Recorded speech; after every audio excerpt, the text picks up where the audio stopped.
చేవెళ్ల నియోజకవర్గం పరిధి మొయినాబాద్ మున్సిపాలిటీలో ఎనికేపల్లి గ్రామ రెవెన్యూ పరిధిలోని 99.14 ఎకరాల సాగు భూములను ప్రభుత్వం గోశాల ఏర్పాటుకు స్వాధీనం చేసుకున్నందుకు నిరసనగా పేద రైతులకు మద్దతుగా భూమిని కోల్పోయిన పేద రైతులు మరియు బీఆర్ఎస్ పార్టీ నాయకులు వివిధ పార్టీలకు చెందిన నాయకులతో సందర్శించి బాధిత రైతులకు భరోసా కల్పించిన మాజీ మంత్రి వర్యులు మహేశ్వరం నియోజకవర్గం శాసనసభ్యురాలు శ్రీమతి పి సవితా ఇంద్రారెడ్డి గారు.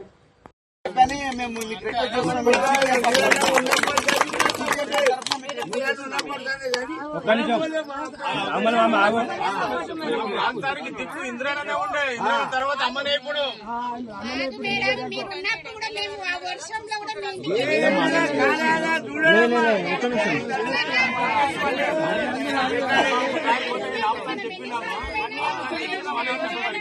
ప్రతి గ్రామ సభ కాడికి వస్తుండేమా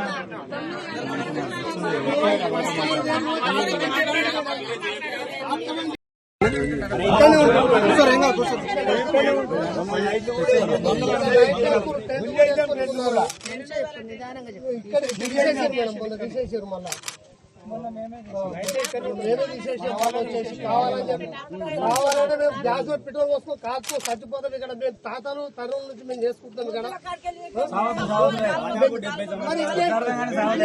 ఏం చేస్తాం సార్? మేము ఏం చేస్తాం చెప్పండి. ఏం చేస్తాం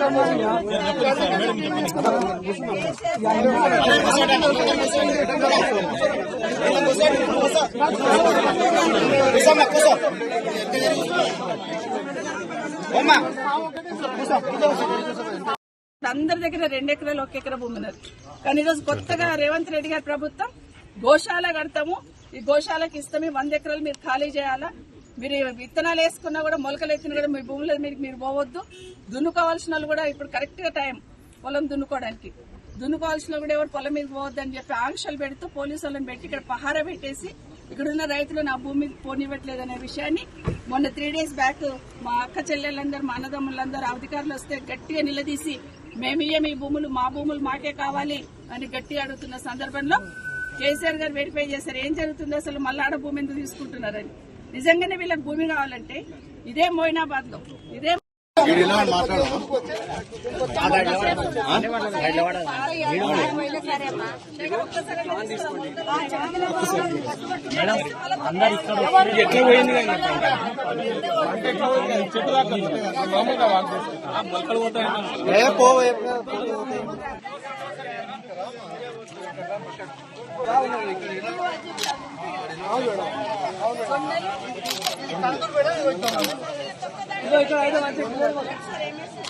ప్రతిసారి జొన్నలు ఆంజాలు మన రకాలు ఉలువలు వైఎస్ఆర్ ఉలువలు వేసాము. పుట్టి చేను ఇది 2 ఎకరాలు మేడం. అవతల వేరే మేడం. ఇది మొత్తం దున్నేటానికి మొత్తం మాదే మేడం. అవతలది వేరే, అవతల వేరే, అక్కడ వేరే, అక్కడ వేరే, అక్కడ వేరే. అన్న కూడా తొలలు వేసారు మేడం. తొలలు వేసారు. అవతల కూడా తొలలే ఉంది మేడం. అలా పొంచి పొట్టి కూర పుట్టి చేను వేసారు మేడం. ఇక్కడ ఏమో తొలలు వేసారు 2 టైంలోనే పోలీసులు వచ్చి తాతలు వచ్చారు. 2-3 వేలు పోతాయని చెప్పి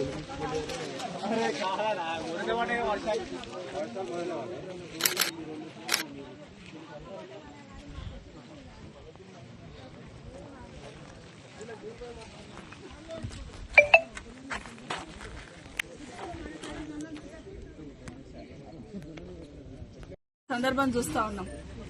ఇంకా కొన్ని రోజుల ముందు జరిగితే లగచెర్ల లాంటి సంఘటన అవసరం లేకుండా భూములను అక్వైర్ చేయాలనే ఆలోచనతోని ఈరోజు రేవంత్ రెడ్డి గారి ప్రభుత్వం పనిచేస్తా ఉంది. తెలంగాణ రాష్ట్రం వచ్చే నాటికి ఈరోజు ఫార్మాసిటీ పేరు మీద 14,000 ఎకరాలు వాళ్ళ చేతుల్లో ఉన్నా కూడా ఫార్మాసిటీకి ఉన్న భూమిని కాకుండా అక్కడ మహేశ్వరం కందుకూరు ఇబ్రాహీంపట్నంలో కూడా మళ్ళీ ఒక 3,000 ఎకరాల ల్యాండ్ ని అక్వైర్ చేస్తా ఉన్నారు. అక్కడ ఎందుకు చేస్తున్నారంటే ఏమి చెప్పరు. నిజంగా అక్కడ బాధితులు ఎవరంటే ఫార్మా ల్యాండ్ కి 4-5 రోడ్లున్నా కూడా మళ్ళీ ఒక రోడ్డు కావాలి కొత్తది అని, ఎవరి కోసం వేస్తుందో తెలియదు, కొత్త రోడ్డు కావాలని 1000 ఎకరాల భూమిని అక్వైర్ చేస్తా ఉంటే ఆ భూములలో చూస్తా ఉంటే చిన్న సన్నకారు రైతులే ఎకరా భూమి 2 ఎకరాల భూమి ఉన్న పేదవాళ్ళు ఎస్సీ ఎస్టీ బీసీలు ఎక్కువ ఉన్న భూములను తీసుకుంటా ఉన్నారు. ఇంకా ఒక సైడ్ గద్వాల సైడ్ పోతే నిన్న చూస్తున్నాం అక్కడ రైతులందరూ కూడా మా భూములు మేము ఇయ్యము, మేము దీని మీదనే ఉంటున్నాము, ఇదే మాకు బతుకు తెరవని అడుగుతుంటే లాఠీ చార్జ్ చేసి నిర్దాక్షిణంగా ఆ భూములను వాళ్ళకి అప్పజెప్పాలని, ఇథనాల్ ఫ్యాక్టరీకి అప్పజెప్పాలనే ప్రయత్నం చేస్తుంది ప్రభుత్వం. నిన్న మాట్లాడుతూ ఇథనాల్ ఫ్యాక్టరీ బీఆర్ఎస్ పార్టీ ఉన్నప్పుడే ఇచ్చున్నామంటే క్యాన్సిల్ చేయండి, క్యాన్సిల్ చేసి వాళ్ళ భూములు వాళ్ళకి ఇవ్వండి. అది చేత కాకుండా ఏదో ఒక రకంగా నెపం నెట్టి రైతుల దగ్గరికి వెళ్లి భూమి లాక్కోవాలని నిన్న 40 మంది రైతుల మీద గద్వాల్లో 40 మంది రైతుల మీద కేసులు పెట్టి లాఠీ చార్జ్ చేసి ఇష్టం వచ్చినట్టు కొట్టి జైల్లో పెట్టినారు. లగచర్లలో చూస్తున్నాం. లగచర్లలో కూడా అవసరం లేకపోయినా ఆ భూములను అక్వైర్ చేస్తే అక్కడున్న రైతులను చూస్తే గిరిజనులు అందరు ఎస్టీ సోదరులు ఎకరాలు 2 ఎకరాల భూమి ఉన్న వాళ్ళందరూ కూడా రోడ్డు మీదకి వచ్చి మేము భూమి ఇవ్వమని ఆ రోజున్న ల్యాండ్ అక్విజిషన్ ఆఫీసర్లకు చెప్పే ప్రయత్నం చేస్తే వాళ్ళ మీద కూడా లాఠీ చార్జ్ చేసి ఇష్టం వచ్చినట్టు కొట్టేసి ఇండ్లలోకి పోయి లేడీస్ ని కూడా కొట్టేసి కేసులు పెట్టి వాళ్ళని జైలుకు పంపించిన సందర్భం చూస్తున్నాం. కానీ లగచెల్లలో ఉన్న మహిళా సోదరిమణులందరూ అక్క చెల్లెలందరూ ఢిల్లీ దాకా పోయి పోరాటం చేస్తున్నారు. మేము ఇవ్వము ఈ భూములు, మా భూములు మాకే కావాలి అని గట్టిగా పోరాటం చేసే సందర్భం చూస్తున్నాం. వారం రోజుల కిందట సంగారెడ్డిలో చూస్తున్నాం. మొన్న మన మోయినాబాద్ ఎన్కేపల్లి గ్రామంలో నాకు తెలిసి నేను ఎమ్మెల్యే అయినప్పటి నుండి ఇంద్రారెడ్డి గారు ఉన్నప్పటి నుండి చూస్తున్నాం. వాళ్ళ భూములు వాళ్ళు దున్నుకుంటుంది, పంటలు వేసుకుంటుంది. సంవత్సరానికి ఒకటే పంట వాళ్ళకి వండేది, వానాకాలం పంట మాత్రమే. ఒకటే పంట తీసుకుంటాం మేమని చెప్తున్నారు. మరి ఇంత కష్టపడి బతికేటోళ్ళు అదే భూమి సాగెట్టుకొని బతికేటోళ్ళను పక్క చెప్తే ఏ పుణ్యం వస్తుంది అనేది ప్రభుత్వం ఆలోచించాలి. గట్టిగా ఉండండి, గట్టిగా కొట్లాడదాం. కావాలంటే కోర్టు కూడా పోయి అడుగుదాం, న్యాయం చేయమని. ఎందుకంటే లాస్ట్ మనకి ఎక్కడ కోర్టు ఉంటుంది, కోర్టు దగ్గర పోయి వాళ్ళని కూడా అడుగుదాం, న్యాయం చేయండి. 70 ఏళ్ల నుండి మేము ఉన్నామని ఖచ్చితంగా అడిగితే కోర్టులు కూడా తప్పకుండా న్యాయం జరుగుతుంది. మీరు ధైర్యంగా ఉండండి. ఎక్కడ ఏ చిన్న ఇబ్బంది ఉన్నా లోకల్ ఉన్న నాయకులు ఉంటారు. నాయకున్న వాళ్ళందరూ మీకు అందరూ తెలుసు. లోకల్లో ఉన్న వాళ్ళు ఉంటారు. మాకు ఒక చిన్న ఇన్ఫర్మేషన్ ఇస్తే నేను ఇమీడియట్ గా మాట్లాడతాను. పోలీసులతో కావచ్చు, ఆర్టీఓ వాళ్ళతో కావచ్చు. ఇక్కడ ఉన్న పోలీసు వాళ్ళని పక్కన చెప్పాలంటే ప్రభుత్వంలో ఉన్న పెద్దలను కలవాలి. ఎవరిని కలుస్తాం, మీరు ఎమ్మెల్యేని కలిసి వచ్చినాం అంటున్నారు. ఇక్కడ ఇన్ఛార్జ్ మంత్రి ఉంటారు, సాయం తీసుకుని ఆయన పోయి చెప్పుదాం, బాబు మేము ఇట్లా బ్రతుకుతున్నాం, మా వాళ్ళందరూ ఆ భూమి తీసుకోకండి. కావాలంటే మోయినాబాద్ లో ఒక 1000 ఎకరాల పిఓటీ ల్యాండ్ ఉంటుంది. నిజంగా వీళ్ళు గట్టిగా తీయగలిగితే ఏ ఫామ్ హౌస్ దగ్గరికైనా ఒక గవర్నమెంట్ భూమి వెళ్తుంది, ఏ కాలేజ్ దగ్గరికి వెళ్ళినా గవర్నమెంట్ భూమి వెళ్తుంది. కానీ అక్కడ వాళ్ళ జోలిపోరు. పుణ్యానికి వచ్చారు కాబట్టి ఇక్కడ మీ దగ్గరకు వస్తున్నారు. కాబట్టి గట్టిగా కొట్లాడదాం, గట్టిగా ఉండండి, ఒక మాట మీద ఉండండి. లోపల పిలుస్తారు, ఇద్దరిని పిలుస్తారు, ముగ్గురిని పిలుస్తారు, ఉజ్జగిస్తారు. ఇప్పుడు చెప్పిండు చూడ తమ్ముడు, సమోసాలు తెప్పించారు, కాఫీ తాగిపించారు, టీ తాగిపించారు అని చెప్పేసి మమ్మల్ని సల్లా కూర్చుని పెట్టండి, సందా ఇస్తారు, ఏదో ఒప్పుకోండి అంటారు. ఎట్టి పరిస్థితులలో ఒప్పుకోవడానికి వీల్లేదు. ఒకవేళ నిజంగా భూమి తీసుకోవాలంటే వాళ్ళే కాంగ్రెస్ లో చట్టం తీసుకొచ్చింది అప్పుడు సోనియా గాంధీ ఉన్నప్పుడు. ఆ చట్టం ప్రకారం అక్వైర్ చేసినా మీకు డబ్బులు ఇస్తానన్నా బ్రతుకుతా తప్పిస్తే పుణ్యానికి భూమి పుచ్చుకుంటామంటే ఎట్టి పరిస్థితుల్లో చూస్తూ ఊరుకోము. ఖచ్చితంగా నేను నాతో పాటు బీఆర్ఎస్ పార్టీ మీకు అండగా ఉంటుంది. మీకు చెప్పిరమ్మని చెప్పారు కాబట్టి ఇక్కడికి వస్తున్నా. గట్టిగా ఉండండి, పంట చూద్దాం. అది దున్నకుండా మళ్ళీ మిగతా భూమి దున్నాలంటుంది కాబట్టి అది కూడా కలెక్టర్తో మాట్లాడి దున్నుకొని వెళ్దాం. దున్నుకొచ్చి ఎన్ని ఎకరాలు దున్నాలి? ఇంకా 4-5 ఎకరాలు ఉంటుంది.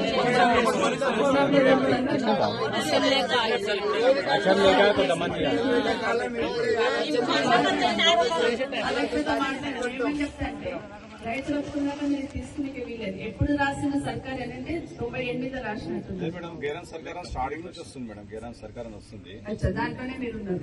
పొజిషన్ లో మీరు కాలం చూపిస్తారు అన్నట్టు. పొజిషన్ అయితే అర్జున్లకు ఇవ్వబడ్డదని కూడా 1952 లో ఒకసారి 3 సార్లు రాసింది. మళ్ళీ తర్వాత వస్తలేదు మేడం. ఇక అవును, నా కాపీ ఉన్నాయి, సెట్ ఉన్నాయి, జిరాక్స్ పెట్టుకోండి. అందరి దగ్గర కలెక్టర్కి ఇచ్చినాము, ఆర్డీఓకి ఇచ్చినాము, అందరికి కాపీ పెట్టి ఇప్పుడు ఏం చేయాలనేది కూడా చెప్తారు. గట్టిగా ఉండండి, గట్టిగా కొట్లాడదాం, ఆపుకోదాం. గట్టిగానే ఉంటామమ్మా.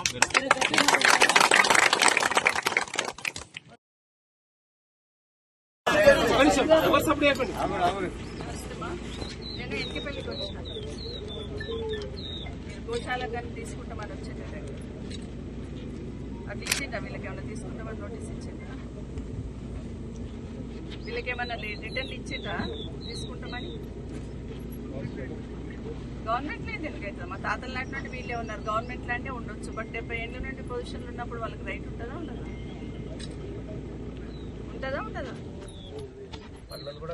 70 ఏళ్ళ నుండి వీళ్ళే ఉన్నారు కదా, 70 సంవత్సరాల నుండి వీళ్ళే ఉన్నారు. 98 వరకు వీళ్ళు పన్నులు కట్టిండ్రు. 98 లో చంద్రబాబు నాయుడు గారు అప్పుడు సరౌండింగ్ లో ఉన్న భూములన్నీ తీసుకున్నప్పుడు వీళ్ళు తీసుకున్నట్టున్నారు. సర్కారీ అని రాసిన రికార్డులలో. అప్పటి వరకు అయితే పన్నులు కట్టిండ్రు కదా వాళ్ళు.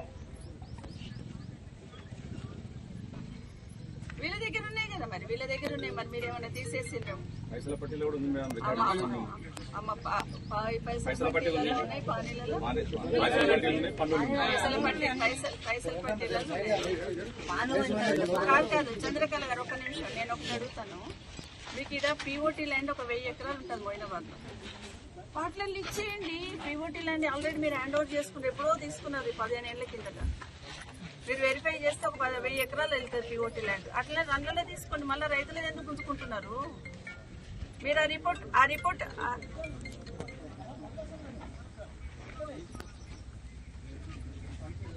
ఇవ్వరండి భూములు వదిలేసేయండి. ఎందుకంటే ప్యాకేజ్ కూడా అక్కర్లే. వాళ్ళు 2 ఎకరాల వాళ్ళు అందరు కూడా 2 ఎకరాల వాళ్ళు. ఎందుకుంటదండి సీరియస్? గోశాలతో ఏమొస్తుంది వీళ్ళకు? గోశాలతో ఏమొస్తుంది?